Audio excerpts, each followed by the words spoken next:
حضرت عمر رضی اللہ عنہ فرماتے ہیں، تم کتاب اللہ کے برتن اور علم کے چشمے بن جاؤ، یعنی قرآن پاک اپنے اندر اتار لو، پھر علم اندر سے پھوٹ کر نکلے گا، اور حق تعالیٰ جل شانہ سے ایک دن میں ایک دن کی روزی مانگو۔ اور ایک روایت میں یہ بھی ہے، کثرت سے توبہ کرنے والوں کے پاس بیٹھا کرو، کیونکہ ان کے دل سب سے زیادہ نرم ہوتے ہیں۔ حضرت عمر رضی اللہ عنہ فرماتے ہیں، جو اللہ تعالیٰ جل شانہ سے ڈرے گا وہ کبھی کسی پر اپنا غصہ نہیں نکالے گا، یعنی کسی سے انتقام نہیں لے گا، بلکہ اپنا غصہ پیے گا۔ اور جو اللہ رب العزت سے ڈرے گا وہ اپنی مرضی کا ہر کام نہیں کر سکے گا۔ اور اگر قیامت کا دن نہ ہوتا تو جو تمہیں نظر آ رہا ہے وہ نہ ہوتا، بلکہ افراتفری کا کچھ اور عالم ہوتا۔ حضرت عمر رضی اللہ عنہ فرماتے ہیں، جو لوگوں کے ساتھ انصاف کرتا ہے اور اس کے لیے اپنی جان پر مشقت جھیلنی پڑے تب بھی اسے جھیلتا ہے، اسے اپنے تمام کاموں میں کامیابی ملے گی، اور حق تعالیٰ جل شانہ کی فرما برداری کی وجہ سے ذلت اٹھانا نافرمانی کی عزت کی بنسبت نیکی کے زیادہ قریب ہے۔ حضرت امام مالک رحمۃ اللہ علیہ کہتے ہیں، مجھے یہ روایت پہنچی ہے کہ حضرت عمر رضی اللہ تعالی عنہ نے فرمایا، آدمی تقوی سے عزت پاتا ہے اور اسے دین سے شرافت ملتی ہے۔ آدمی کی مروت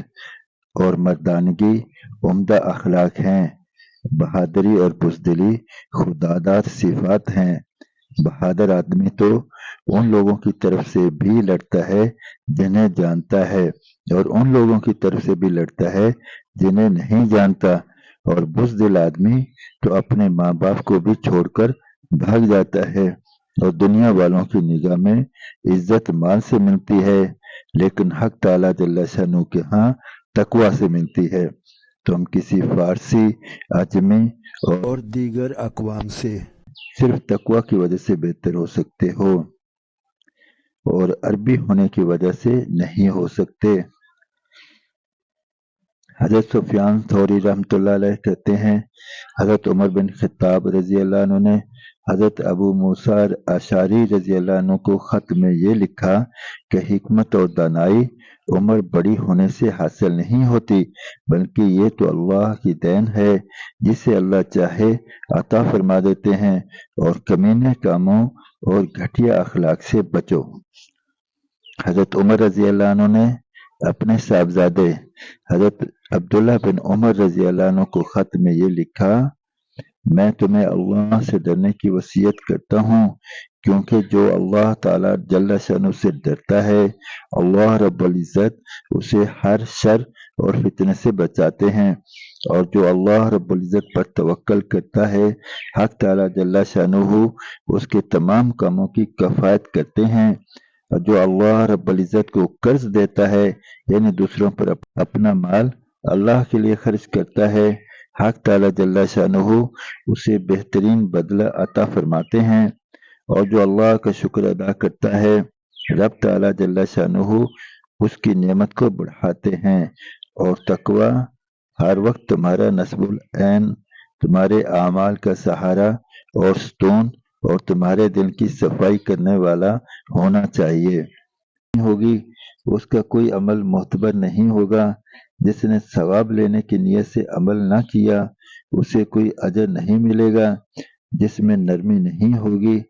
اسے اپنے مال سے بھی فائدہ نہیں ہوگا۔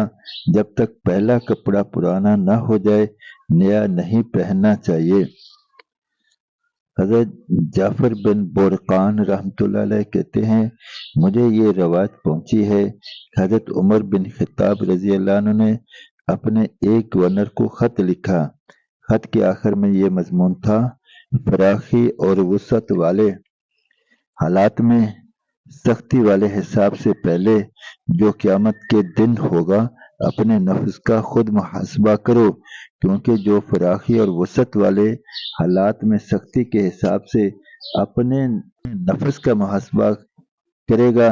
وہ انجام کار خوش ہوگا بلکہ اس کے حالات قابل رشک ہوں گے، اور جس کو دنیا کی زندگی نے اللہ سے، آخرت سے اور دین سے غافل رکھا اور وہ برائیوں میں مشغول رہا تو انجام کار وہ ندامت اٹھائے گا اور حسرت اور افسوس کرتا رہے گا۔ جو نصیحت تمہیں کی جا رہی ہے اسے یاد رکھو تاکہ تمہیں جن کاموں سے روکا جا رہا ہے تم ان سے رک سکو۔ حضرت عمر رضی اللہ عنہ نے حضرت معاویہ بن ابی سفیان رضی اللہ عنہ کو خط میں یہ مضمون لکھا: حق کو ہر حال میں لازم پکڑو، اس طرح تمہارے لیے اہل حق کے مراتب کھول دے گا،